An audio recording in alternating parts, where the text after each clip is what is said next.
Ang buwan ay isa sa dream destination ng mga astronaut. Ngunit may isang taong hindi lamang nakatungtong dito, kundi naging libingan pa, ang pambihirang lugar na ito. Ang American geologist na si Eugene Shoemaker, ay ipinanganak noong April 28, 1928, at isa rin sa founder ng planetary science. Siya ay nagsimula sa pag-aaral ng meteor crater sa United States Geological Survey, at sa panahong ito rin, napag-alaman niya na asteroid impact ang sanhi ng extinction ng dinosaurs.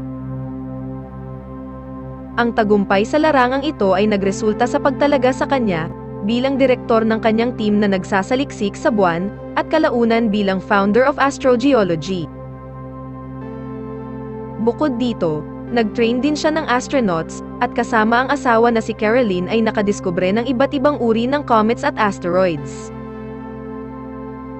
Ang pinakasikat sa lahat ay ang Shoemaker-Levy 9 comet, na nakakuha ng atensyon ng buong mundo noong 1994, nang tumama ito sa Jupiter. Pero may isa pa rin siyang pangarap na gustong matupad, at iyon ay ang makapunta sa buwan.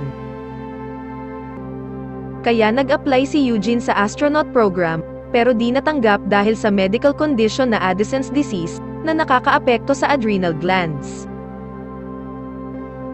Sa kasamaang palad, siya ay nasangkot sa isang car accident kasama ang asawang si Caroline, habang nagsasagawa ng research tungkol sa impact craters sa Australia.